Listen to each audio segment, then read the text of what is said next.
नमस्कार दोस्तों, इन तस्वीरों को ध्यान से देखिए। पश्चिम बंगाल में रामनवमी पर जो शोभा यात्राएं निकाली गई हैं, ये तस्वीरें तभी की हैं। इन तस्वीरों को देखकर सोशल मीडिया पर कुछ लोग आश्चर्य कर रहे हैं। इसके पीछे का कारण ये है कि पिछले कुछ वर्षों में ये नैरेटिव बनाया गया है कि बंगाल में भगवान राम को कोई नहीं जानता। याद कीजिए, सीएम ममता बनर्जी, टीएमसी नेताओं, उनके कथित पत्रकारों और बुद्धिजीवियों के वे बयान, जिनमें वे कहते हैं कि बंगाल में राम को कोई नहीं जानता। दरअसल पिछले कुछ वर्षों से ये नैरेटिव बनाने का प्रयास किया जा रहा है कि बंगाल में सिर्फ देवी दुर्गा की पूजा होती है। यहाँ के लोग राम को नहीं मानते और पूजते। इसके पीछे का उद्देश्य राम को और देवी दुर्गा को एक निश्चित क्षेत्र तक सीमित करने का और हिंदुओं को बांटने का दिखाई देता है। और समर्थकों की तो जाने ही दें, शायद अपने इसी दृष्टिकोण को स्थापित करने के लिए एक समय खुद ममता बनर्जी जय श्री राम का नाम सुनकर बिदक जाती थी।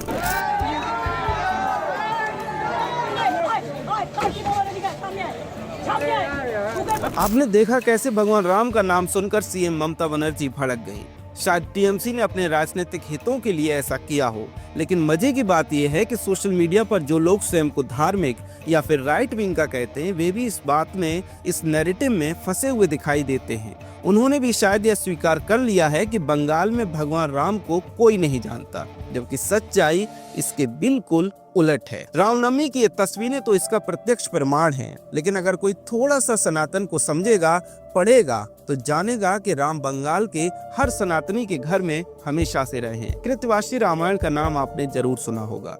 बंगाली भाषा के संत महाकवि कृतवास ओझा ने रामचरितमानस से लगभग 1 सदी पहले, जी हाँ, तुलसीदास के रामचरितमानस लिखने से लगभग 100 साल पहले कृतवास ओझा ने बांग्ला भाषा में वाल्मीकि रामायण के आधार पर रामायण की रचना की थी, जिसे श्री राम पकाली या फिर कृतवासी रामायण के नाम से जाना जाता है। कृतवासी रामायण का प्रभाव ऐसा था कि एक समय उसे बंगाल में सबसे ज्यादा पढ़ी जाने वाली किताबों में गिना गया। कुछ लोगों ने उसे बंगाल की बाइबल तक का नाम दिया है।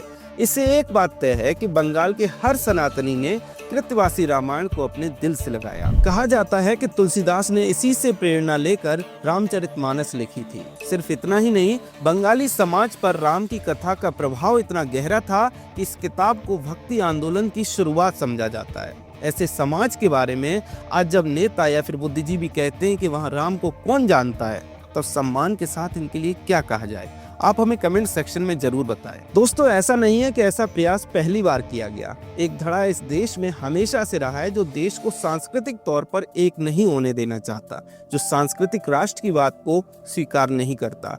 राहुल गांधी इसका सबसे बड़ा उदाहरण है। वे कहते हैं कि भारत तो राष्ट्र है ही नहीं, ये तो यूनियन ऑफ स्टेट्स है। शायद इसी यूनियन ऑफ स्टेट्स को बनाए रखने के लिए इस तरह के नैरेटिव, इस तरह के प्रपंच रचे जाते हैं कि राम उनके हैं, देवी दुर्गा उनकी है, जबकि राम हम सबके हैं, देवी दुर्गा हम सबकी है। ऐसे में आज अगर पश्चिम बंगाल में बड़े स्तर पर शोभा यात्राएं निकलती दिखाई दे रही हैं, तो चौंकी मत।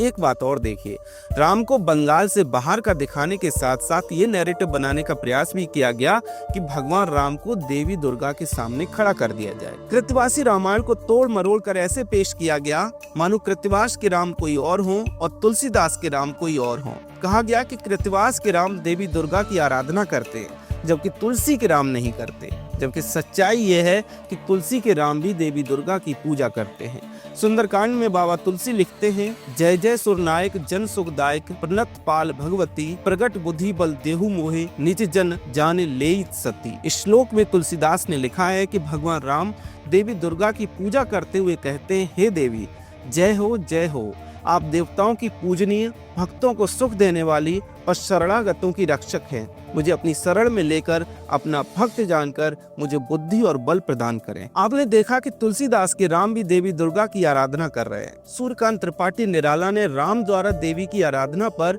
राम की शक्ति पूजा नाम से हिंदी में एक पूरी कविता लिखी है। ऐसे में ये कहना कि कृतवास के राम देवी की आराधना करते जबकि तुलसी के राम नहीं करते, इसलिए बंगाल के राम अलग हैं, घोर प्रोपेगेंडा और हिंदुओं को बांटने का षड्यंत्र नहीं तो और क्या है। इससे एक बात स्पष्ट है, इस तरह के दावे 2 ही परिस्थितियों में किए जा सकते हैं। पहली परिस्थिति यह है कि आप हिंदुओं को बांटकर राजनीतिक लाभ उठाना चाहते हैं।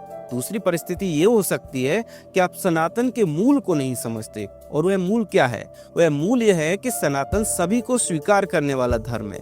उत्तर से लेकर दक्षिण तक, पूरब से लेकर पश्चिम तक हर जगह भगवान शिव के, भगवान राम के, भगवान कृष्ण के ऐतिहासिक प्रतीक मिले हैं और अभी भी मिलते हैं। अरुणाचल प्रदेश की बात अगर करें तो वहाँ के एक गांव का नाम श्री रामपुर है, एक कस्बे का नाम बंदरदेवा है जहाँ हनुमान जी की विशाल प्रतिमा स्थापित है। अरुणाचल प्रदेश में ही भीष्मक नगर है जो कि महाराज भीष्मक का नगर था। महाराज भीष्मक भगवान श्री कृष्ण के ससुर थे। वहाँ ब्रह्म कुंड है, परशुराम कुंड है। भगवान श्री कृष्ण का कर्म क्षेत्र भी नॉर्थ ईस्ट था। भगवान श्री कृष्ण की पत्नी रुक्मणी और सत्यभामा अरुणाचल प्रदेश और मणिपुर से थी। आप कभी गुवाहाटी जाएं तो ब्रह्मपुत्र के किनारे आपको अश्वक्रांता मंदिर मिलेगा।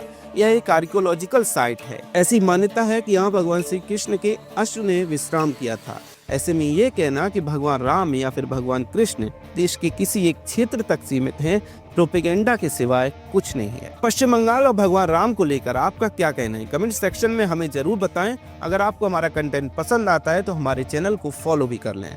जय हिंद।